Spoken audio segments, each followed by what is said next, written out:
Views of Faisal محمد کے انتہائی واجب الاحترام سبسکرائبر اور ویورز کی خدمت میں فیصل محمد کا سلام عرض ہے۔ آج پاکستان میں شب برات کی مبارک شب ہے۔ میری جانب سے آپ سب کو مبارک ہو۔ اپنی دعاؤں میں مجھے بھی اگر یاد رکھیں اپنے پیاروں کے ساتھ تو آپ کی بڑی مہربانی، اللہ تعالیٰ آپ سب کے لیے خیر و عافیت کے فیصلے اس رات کو کرے۔ آج آپ کو ہم یہ بتائیں تھوڑا سا پاکستان کی خبروں پہ عمران خان کے حوالے سے اس وقت جو معاملات چل رہے ہیں، پاکستان کی ساری سیاست جو ہے وہ عمران خان کے اوپر آ کے رک گئی ہے، اور عمران خان کو کیسے گرفتار کیا جائے، عمران خان کو کیسے پابند سلاسل کیا جائے، سارے معاملات جو ہے نا وہ یہاں پر آ کے رک گئے ہیں۔ لگتا ایسا ہے کہ شاید پاکستان میں کوئی اور ایشو نہیں ہے، مطلب مہنگائی ہمارے پاس بہت کم ہو چکی ہے، پیٹرول کی قیمتیں بھی کم ہو گئی ہیں، لوگ بڑا سکھ کا سانس لے رہے ہیں اور کاروبار بڑا تیزی پر ہے، اور صرف ایک ہی ایشو رہ گیا ہے کہ عمران خان کو کیسے گرفتار کیا جائے۔ سمجھ سے باہر ہے کہ یہ کیا مطلب ہمارے ارباب اختیار کو ہو چکا ہے، اور غالباً مجھے لگتا ہے کہ شاید ارباب اختیار کو کچھ تھوڑا بہت تو خیال آیا ہے، وہ میں آگے آپ کو بتاؤں گا۔ لیکن پی ڈی ایم کے لیے جو ہے نا سارا جو ایک ایشو ہے وہ زندگی اور موت عمران خان بن چکا ہے۔ بہرحال اس میں ایک اچھی خبر کہ جس طریقے سے پی ڈی ایم حکومت گھیرا تنگ کر رہی ہے عمران خان کی طرف۔ دیکھیے کل بھی میں نے آپ کو کہا تھا کہ 50 کیس بنے، 60 کیس بنے، 70 بنے، وہ بات یہ نہیں ہے، یہ کیسز سب حکومت بنا رہی ہے۔ اسٹیبلشمنٹ یا کوئی اور طاقتور حلقے جو ہے نا وہ اس میں شامل نہیں ہیں۔ گو کہ کچھ میں نے آپ کو بتایا تھا کہ کچھ تحفظات ہیں، کچھ معاملات ہیں، قطع نظر اس کے یہ جو ساری جو اونچی حرکتیں ہیں نا یہ سب کے سب جو ہے کی جا رہی ہیں۔ آپ دیکھ لیں اس میں ڈھکی چھپی بات تو نہیں، رانا ثناء اللہ ٹی وی پہ بیٹھ کے دھمکیاں دے رہے ہیں، اور یہ سارے معاملات جو ہیں کیا ظاہر کرتے ہیں؟ پتہ لگتا ہے کہ حکومت کے نزدیک ٹاپ پرائرٹی اس ساری چیزوں میں سب سے بڑی پرائرٹی اور جو اہمیت کا حامل ہے، جس سے کہ پاکستان کو کی سلامتی کو جو ہے خطرہ لاحق ہو سکتا ہے، مطلب اگر عمران خان جو ہے اگر جیل نہ جائے تو یہ جو ہے نا اس سے آپ کو پتہ لگ جائے گا کہ یہ کام کون کر رہا ہے۔ بہرحال یہ تو ایک میں نے آپ کو بتائی ایک سے مثال کے طور پر، لیکن یہ اچھی چیز ہے کہ ہائی کورٹ نے عمران خان کی ضمانت جو ہے وہ 13 مارچ تک ایکسیپٹ کر لی ہے اور توشہ خانے کے اندر۔ اور دوسری ایک بات یہ بھی ہے کہ صدر علی فروی کے حوالے سے میں نے آپ کو کل بتایا تھا، لوگ کہہ رہے تھے، میں نے کل ایک جگہ انٹرویو بھی دیا تھا ایک چینل پر، اور انہوں نے مجھ سے پوچھا تھا تو میں نے کہا یہ تو ملاقات اہم ہے، لیکن اس سے زیادہ اہم وہ ہوگا جب صدر صاحب کی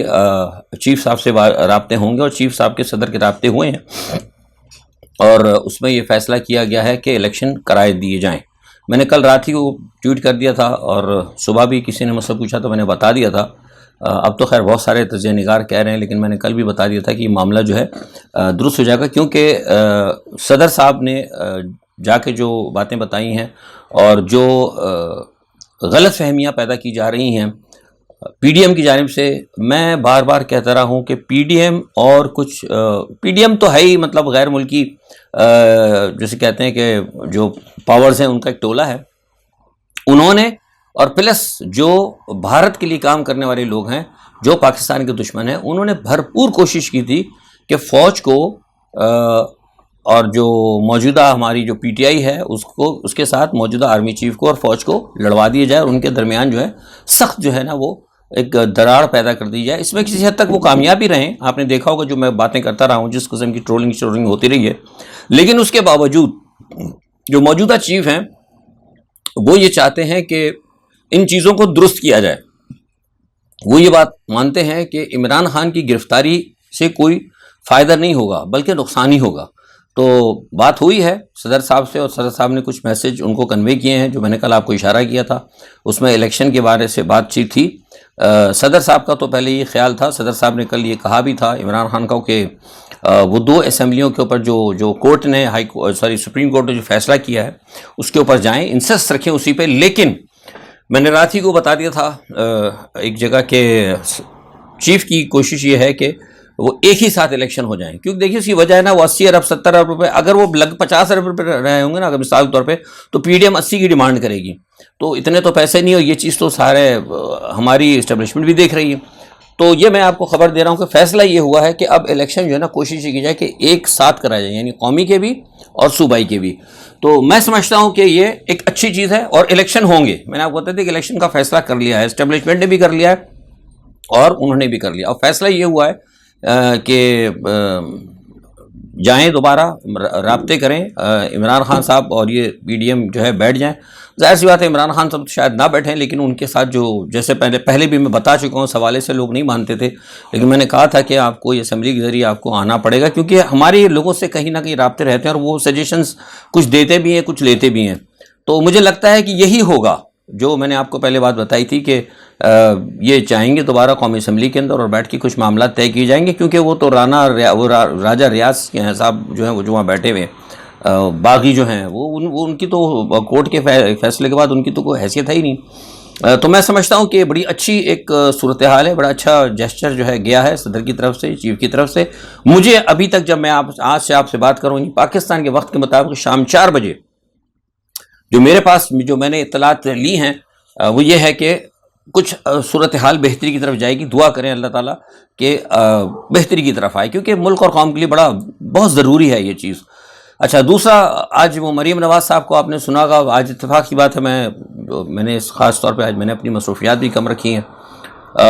تو میں نے دیکھا مریم نواز کو جناب دبا کر انہوں نے جناب وہ جنرل فیض کو بھی لتاڑا ہے، ساتھ میں ثاقب نثار کو بھی انہوں نے سخت الفاظ میں مطلب رگیدہ ہے. دیکھیے یہاں ایک بات میں بتاتا چلوں کہ میرا اپنا خیال ہے، میری تو بات اس حوالے سے بھی فوری طور پہ آج کل ان دنوں تو ثاقب نثار سے میرا کوئی رابطہ قائم بھی نہیں، اور میں ویسے نارملی کرنے کا کوئی خواہشمند بھی نہیں ہوں کہ میرا تو کوئی ایشو نہیں ہے. لیکن میں ان سے قبل بھی کچھ لوگوں سے یہ میں کہتا رہا ہوں کہ جو آرمی چیف ہوتے ہیں یا چیف جسٹس وغیرہ ہوتے ہیں، ان کو نارملی ریٹائرمنٹ کے بعد جو ہے نا وہ ذرا پریس کے ساتھ جو ہے نا اپنا انٹریکشن کم کرے تو بہتر ہے. کل وہ ثاقب نثار نے سنا وہ ہیں وہ کوئی بھٹی صاحب، پتہ نہیں کسی کون سے چینل کے، مجھے شاید GNN کے یا پتہ نہیں ARY کے، سوری مجھے پتہ نہیں، تو سنا ان کو جا کر انہوں نے انٹرویو دے دیا. وہ بھٹی صاحب نے 2-4 چینلز پر بیٹھ کے انہوں نے وہ کہہ دیا کہ جناب وہ تو یوں کہہ رہے ہیں، وہ تو یوں کہہ رہے ہیں، وہ ایسا کہہ رہے ہیں. تو وہ سوال یہ پیدا ہوتا ہے کہ ان لوگوں کو سوچنا چاہیے کہ یہ کیوں بات کرتے ہیں، مطلب ان کو بات نہیں کرنا چاہیے. اب ایک چیف جسٹس ہے، اگر کوئی صحافی چلا بھی گیا تو ان کے پاس میرے نزدیک، اگر میں نے بھی کچھ رہا ہوں کسی زمانے ماضی میں، کچھ سرکاری منصب پہ تو نہیں رہا لیکن سفارتکاری کے حوالے سے تو بہت ساری چیزیں کبھی لوگوں نے آج سے ہم سے 20 سال پہلے کبھی پوچھی تو ہم ایک بڑا مطلب ایک ڈپلومیٹک جو ہے نا آنسر دیتے تھے. چیف جسٹس کو کہنا چاہیے کہ جناب اس وقت جو ہم نے فیصلے کیے تھے، ہم نے اس وقت کے حالات اور واقعات کے حساب سے کیے تھے، اور جو چیزیں ہمارے پاس جو ثبوت آئے تھے ٹیبل پر، جو ایویڈنس ہمارے پاس تھے، ان ایویڈنس کو دیکھتے ہوئے ہم نے فیصلے کیے. اب اس سے کس کو فائدہ ہوا، کس کو نقصان ہوا، اس کا بعد میں پرسے پڑتا کیا حقیقت تھی، کیا کچھ گڑبڑ ہوا، وہ تب ہم کچھ نہیں کہہ سکتے. تو لہٰذا ہم نے تو اپنے حساب سے فیصلے صحیح کیے تھے. پر کسی کو فائدہ ہو گیا تو فائدہ ہو گیا، کسی کو نقصان ہو گیا تو نقصان ہوا، کیا کیا جا سکتا. قصہ مختصر یہ کہ بات کی جائے سکتی تھی، اچھے جائے کہ انہوں نے پھر ایک بات عجیب کر دی کہ وہ میں نے ان کو تو منصف اور کہا تھا، اور وہ تو آدھے تھے پورے تھے، اور پھر ساتھ میں کہہ دیا کہ میں کتاب لکھوں گا. وہ مرنے کے بعد آئی، یا مرنے کے بعد کوئی کتاب لکھنا تو میری سمجھ سے مجھے نہیں پتا. تو اس سے ظاہر ہی ہوتا ہے کہ ثاقب نثار جو ہے ڈسٹرب ہے. اچھا، ڈسٹرب اس لیے ہیں، یہ میں آپ کو خبر دیتا ہوں. ڈسٹرب اس لیے ہیں کہ ان کی ایک ویڈیو جو ہے ان کی ایک آڈیو لیک ہو چکی ہے،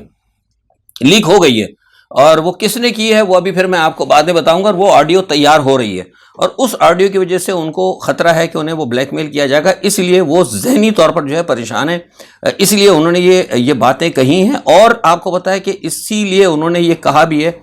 کہ ان کا واٹس ایپ ہیک ہو گیا. اب آئی ڈونٹ نو، گاڈ اللہ بہتر جانتا ہے کہ ہوا ہے کہ نہیں ہوا، لیکن بہرحال اصل مسئلہ یہ ہے. تو میں ہمیشہ سے کہتا ہوں کہ جو اہم پوسٹوں پہ لوگ ہوتے ہیں ان کو اپنی گفتگو کے اندر اول تو ریٹائرمنٹ کے بعد پریس کے ساتھ تو ان کو کم سے کم انٹریکشن کرنا چاہیے. مجھے اچھی طرح یاد ہے غلام اسحاق خان صاحب جب ریٹائر ہوئے تھے تو میں ایک دفعہ ان سے میری ملاقات ہوئی کہ اس وقت میں سیکرٹری جنرل مسلم لیگ میں تھا، ڈپٹی سیکرٹری جنرل آل یہ مسلم لیگ وغیرہ. تو میری ملاقاتیں وغیرہ چلتی ہے. فوراً ریٹائرمنٹ کے فوراً بعد کچھ معاملات تھے، ضیاء الحق کے جو پلین کریش ہوا تھا تو اس حوالے سے ایک دفعہ میری ملاقات ہوئی، اتفاق کی بات ہے وہ ہم کو شاید داماد ہیں مروت میں، نام اگر بھول رہا ہوں عرفان اللہ مروت ہے، عرفان مروت ہے، یاد بھی نہیں رہا، بڑی پرانی باتیں ہو چکی ہیں، تقریباً کو 30 سال ہونے والے ہیں۔ تو اس وقت تو میں نے بات کی، تو اس پہ انہوں نے مجھے ایک بڑی اچھی بات کی، انہوں نے بس مختصر سی بات کی، انہوں نے کہا کہ ویسے صاحب میں اصل میں اب ریٹائر ہو گیا اور میں چاہتا ہوں کہ اپنا منہ بند رکھوں، اور وہ کہتے ہیں کہ میرا منہ بند رکھنا جو ہے نا وہ بہت سارے فتنے اور فسادوں کو پیدا ہونے سے روکے گا۔ تو اسی لیے میں ان کی بات سے بڑا متاثر ہوا، میں نے کہا اچھی بات ہے۔ انہوں نے کہا دیکھیں میں جب پریزیڈنٹ تھا جو میں مناسب سمجھتا تھا، جیسے جیسے میں فیصلے ملک اور قوم کے لیے کرتا تھا میں کرتا رہا، اب میرا ٹرن ختم ہو گیا، میرا ایک جو ٹرنیور تھا میرا پریزیڈنٹ شپ کا وہ ختم ہو گیا، اب میں ریٹائر زندگی گزار رہا ہوں، تو بہتر ہے کہ میں بس اپنے آگے اپنے ذاتی معاملات کو دیکھوں، اب وہ جو کچھ میں نے کیا وہ پیچھے چھوڑا ہے وہ ختم ہو گیا، اور جو میں نے فیصلے کیا جو کچھ کیا وہ وقت بتائے گا، صحیح تھا تو اس کا مجھے فائدہ ملے گا، غلط ہوگا تو چلو ٹھیک ہے پھر وہ اللہ کیا میں معافی مانگ لوں گا۔ بڑی اچھی بات مطلب انہوں نے کہی، تو وہ نارملی بات نہیں کرتے تھے۔ تو اس طرح میں سمجھتا ہوں کہ ثاقب نثار وغیرہ کو بھی اسی طرح کی بات رکھنی چاہیے۔ بہرحال اب یہ تو وہ سمجھتے ہیں، لیکن یہ خطرہ ہے کہ ثاقب نثار کا میں نے کہا کہ ان کی ایک آڈیو ہے اور ایک مریم نواز کی بھی تیار ہو رہی ہے کہیں۔ بہرحال یہ بہت، میں نے جیسے کل بھی کہا تھا کہ یہ بڑی غلط یہ ایک چیز ہے، اور مطلب بڑے افسوس کی بات ہے کہ چیف کی بھی آ گئی ہے۔ وہ مجھے رات کو اب اتفاقی بات کہنا تو نہیں چاہیے لیکن ذکر نکل گیا، تو ڈے بیفور یسٹرڈے کسی نے وہ ایک کسی اہم افسر کی وہ میرے پاس جو ہے ڈال کے مجھے انہوں نے کر دی کہ فیصل صاحب، میں نے دیکھا مجھے ٹیگ کر کے میں بڑا پریشان ہوا، میرے ہینڈلر نے مجھے بتایا کہ بھئی یار یہ تو آپ کو ٹیگ کر کے گیا۔ میں نے پھر فوراً ان کو فون کیا رات ہی کو، میں نے کہا بھئی آپ نے مجھے کیوں ٹیگ کیا، خدا کے واسطے اس کو ہٹائیے اور ڈیلیٹ کریں۔ تو میں نے ان سے ڈیلیٹ کرایا۔ اچھا صبح اٹھا تو ایک اور صاحب کا میرے پاس فون آ گیا، وہ کہنے جی سر میرے پاس وہ ایک کسی موجودہ قاضی کی ایک بہت بڑی زبردست ویڈیو آئی ہے۔ میں نے کہا بھائی اللہ کے واسطے جو ہے نا آپ یہ سب چیزیں جو ہے نا یہ مجھے نہ دیں، یہ تباہی ہے۔ مطلب یہ کیا ایک ہمارے ملک کے اندر یہ بےہودہ یہ پورن جو ہے سازی نکل آئی ہے، مطلب اس میں یعنی فوجیوں کی بھی آ رہی ہے، جسٹس کی بھی آ رہی ہے، پہلے وہ گلوکاروں کی آتی تھی، فلم سازوں کی بھی سب کی مطلب آ گئی ہے۔ مطلب تو کوئی مطلب وہی تو بات ہے کہ وہ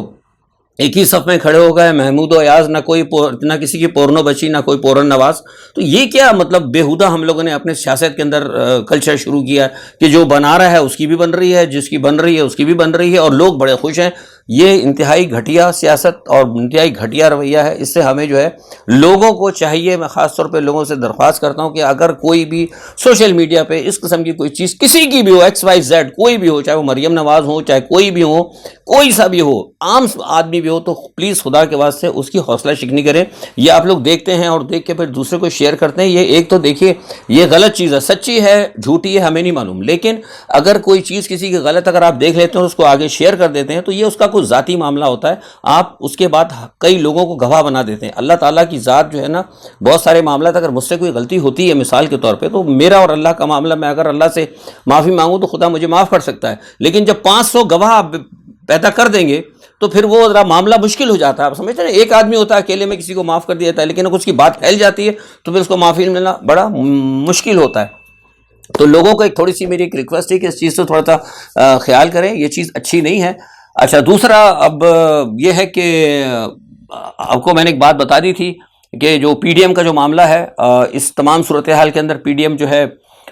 دیکھ رہی ہے کہ کیا کر سکتے ہیں، کیونکہ میں نے آپ کو بتا دیا کہ وہاں سے چیف کی طرف سے بھی بات آ چکی ہے کہ الیکشن ایک ساتھ ہوں گے تو پی ڈی ایم کے لیے بڑا مسئلہ ہے۔ اور یہ بات میں آپ کو بتا رہا ہوں کہ اس وقت تینوں جماعتیں چاہتی تھی کہ الیکشن نہ ہو، لیکن مجبوری میں ان کو الیکشن کی طرف جانا پڑے گا۔ اچھا ایک تو چیز ہوگی، دوسری ایک بات یہ ہے بتا دوں کہ ٹی ٹی پی کے حوالے سے میں نے آپ کو کل بتایا تھا کہ 2 دن کی انسداد دہشت گردی کارروائی مذاکرات چل رہے ہیں، واشنگٹن میں آج سے شروع ہو رہے ہیں، اور اس کے اندر ایک سب سے اہم بات یہ ہے کہ ٹی ٹی پی نے جو بھی پاکستان میں کارروائیاں کی تھیں، پاکستان کی حکومت نے طالبان سے کہا تھا کہ جناب اس کو روکنے میں اپنا کردار ادا کریں، وہ فی الحال میرے خیال سے انہوں کو مجبوری ظاہر کر دی ہے۔ تو یہ میں آپ کو خبر دے رہا ہوں کہ پاکستان نے اس حوالے سے امریکہ سے رجوع کیا، اور یہی امریکہ چاہتا تھا۔ یہ بار بار میں کہتا رہا کہ جو ٹی ٹی پی جو کارروائیاں کر رہی ہے اس کے پیچھے بھی مغرب ہے، اور وہ اسی لیے کر رہے ہیں تاکہ یہ مجبور ہو کر تنگ آ کر جب ان کی کوئی طالبان مدد نہیں کرے تو دوبارہ جا کے مغرب سے کہیں، اور مغرب کو دوبارہ اس وکٹ پہ کھیلنے کے لیے دوبارہ اس کو ایک نئی اننگ کا موقع ملے۔ سو امریکہ میں یہ ہو رہا ہے، یہ میں آپ کو وقت سے پہلے بتا دیا، آج سے واشنگٹن میں مذاکرات شروع ہو رہے ہیں اور وہاں یہی بات ہوگی، اور ان 2 دنوں کے جو مذاکرات ہو رہے ہیں انسداد دہشت گردی کے امریکہ کے ساتھ، میری کابل سے جو میری باتیں ہوئی، کچھ لوگ کہتے ہیں کہ ان کو ان مذاکرات کے اوپر بہت زیادہ تحفظات ہے، یعنی ایک نئی خطرے کی گھنٹی پاکستان کے لیے دوبارہ بج رہی ہے۔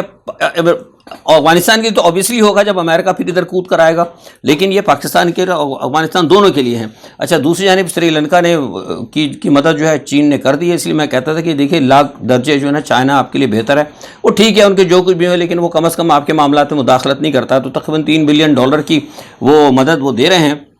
اور انشاءاللہ میں سمجھتا ہوں کہ اس سے معاملات جو ہیں ان کے بہت زیادہ بہتر ہوں گے۔ تو دوسرا یہ ہے کہ ابراہیم رئیسی صاحب کا بیان بڑا آج اہم ہے، انہوں نے کہا ہے کہ ہمیں